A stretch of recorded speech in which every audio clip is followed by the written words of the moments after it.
శుక్లాంబరధరం విష్ణుం శశివర్ణం చతుర్భుజం ప్రసన్నవదనం ధ్యాయేత్ సర్వవిఘ్నోపశాంతయే. 93వ అధ్యాయం అంధకాసుర వృత్తాంతం.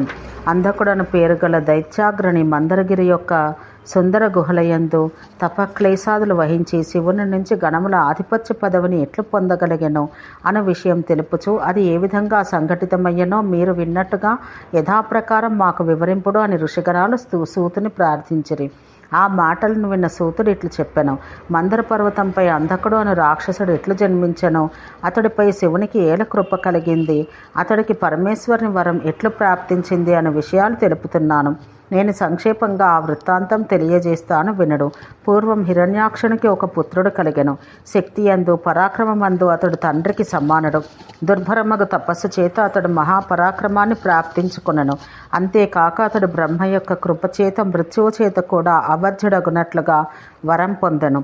అనగా అతడికి మృత్యువు యొక్క భయం కూడా లేదు. అతడు 3 లోకాలు జయించెను. ఎట్టి శ్రమ లేక ఇంద్రుని నగరముగా అమరావతిని జయించి ఇంద్రుని భయభీతుని చేసెను. అతని చేత నారాయణుడు మొదలగు అన్య దేవగణములు కూడా బాధించబడుతూ మర్దించబడి కింద పడవేచి బంధింపబడిరి. ఈ విధంగా ఆ మహాసురుడగు అంధకుడు దేవతలందరినీ మిక్కుటంగా బాధించి తన ఇచ్ఛానుసారం మందర పర్వతం యొక్క సుందరమగు కందరముల యందు విహరించుచుండెను.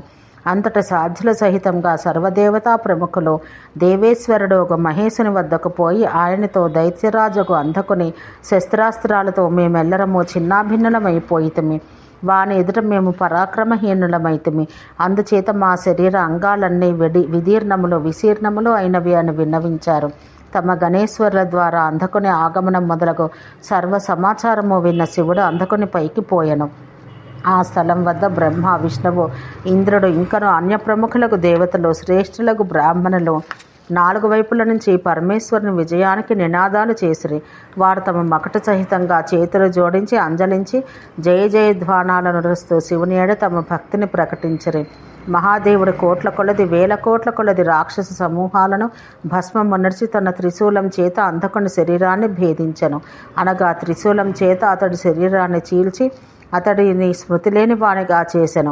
శివుని త్రిశూలం చేత అంధకుని పాపరూపమగు చర్మం కాలిపోవుట చూసి శివునికి ప్రణామం చేసి సంతోష పరవశులై బ్రహ్మ బిగ్గరగా నినాదం చేసెను. ఆయన గర్జనం విన్న దేవతలు కూడా ఆయనకు ప్రణామం చేసి నినాదాలను నరించిరి. ఆ సంతోషం చేత మునులందరూ నృత్యాలు చేశారు. గణములందరూ సంతోషిత స్వాంతులై ఆనందం చెందారు. దేవతలందరూ మహాదేవునిపై పుష్పవర్షం కురిపించారు. అంధకుడు మృత్యువు చెందనను సంతోషంతో 3 లోకాలు ఆనందించి నినదించినవి. త్రిశూలం యొక్క అగ్నిచేత శవం వలె దగ్ధుడైన అంధకుడు సాత్విక భావం కలిగిన వాడై పూర్వజన్మయందు నేను మహాదేవుని బాధించితిని, అందుచేతనే ఈ జన్మయందు ఆయన చేత దగ్ధమనర్చబడితిని. ఈ పూర్వజన్మయందు నేను మహాదేవుని ఆరాధించలేదు, దాని ఫలమునే ఈ జన్మయందు పొందితిని. లేని ఎడల ఇట్లు జరిగేది కాదు. మరణకాలమందు ఒక్కమారైన రుద్రుని స్మరించిన వాడు ఆయన శరణు పొందగలడు. ఆయనను అనేక మార్లు స్మరించడం చేత ఫలమేమి కలదు? బ్రహ్మ, విష్ణు, ఇంద్ర సహిత సర్వదేవతలు ఎవరిని శరణు పొందుతున్నారో ప్రతి వ్యక్తి ఆ మహాదేవుని శరణు తప్పక పొందాలి అని ఈ విధంగా ఆలోచించి అంధకుడు సంతోషిత స్వాంతుడయ్యను. అతడు తన మనస్సున పూర్ణ సంతుష్టిని పొంది తన గణముల సహితంగా శివుడు ఈశానుడు మహాదేవుడగు పరమేశ్వరుని స్తుతించెను. అతన్ని అట్టి స్థితికి తీసుకొచ్చిన వాడు పరమేశ్వరుడే కదా.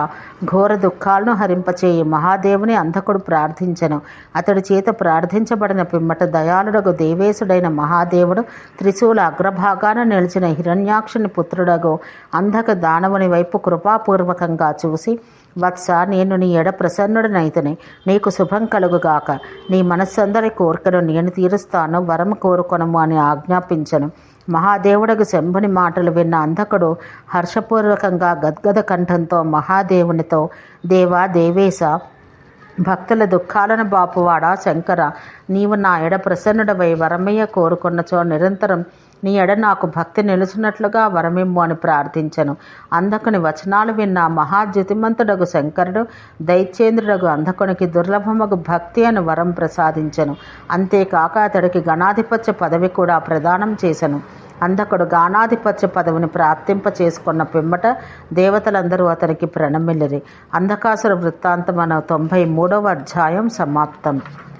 ఓం శాంతి శాంతి శాంతి.